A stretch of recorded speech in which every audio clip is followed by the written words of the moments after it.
അസ്സലാമു അലൈക്കും. തള്ളലി സോയിപ്പാക്കല്ലേ. എന്താ വെച്ചാൽ നമ്മളെ ചുറ്റും ഒരുപാട് ചങ്ക് ഫ്രണ്ട്സുകളുണ്ടാവില്ലേ.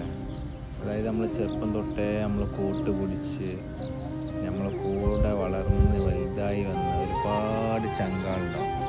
അപ്പം അങ്ങനത്തെ ഒരു ചങ്ക് നമുക്കും ഉണ്ടായിരുന്നു. എന്താ വെച്ചാൽ പിന്നീട് അതായത് കുറച്ച് കഴിഞ്ഞതിന് ശേഷം നമ്മൾ ചെറുപ്പം തൊട്ടേ നമ്മൾ കൂടെ പഠിച്ച് വന്ന് വലുതായി വളർന്ന് എല്ലാത്തിനും കൂടെ നിന്ന ചങ്ക കുറച്ച് കഴിഞ്ഞതിന് ശേഷം എന്താ ഒരു കാര്യം വന്നപ്പോൾ നമ്മളോട് പറയാതെ ആ കാര്യം എന്നുണ്ട് വേറെ നമ്മളൊരു ഫ്രണ്ട് വന്നിട്ട് നമ്മളോട് പറയുമ്പോൾ ഉണ്ടാവുന്ന നമുക്കുണ്ടാവുന്ന ഒരു വിഷമമുണ്ടല്ലോ, എത്രത്തോളം ഉണ്ട് നിങ്ങൾക്കൊന്ന് ആലോചിച്ചാൽ മതിയല്ലോ.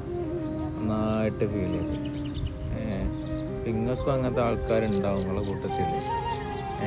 ഒപ്പര നടന്നിട്ട് നമ്മളോട് മറിച്ച് വെച്ചിട്ട് വേറെ ഒരാൾ വന്നിട്ട് നമ്മളോട് ആ സംഗതി പറയുമ്പോൾ ഉണ്ടാവുന്ന വിഷമമുണ്ടല്ലോ, പറഞ്ഞാൽ മനസ്സിലാവില്ല. അതങ്ങനെയാണ് വരുള്ളൂ.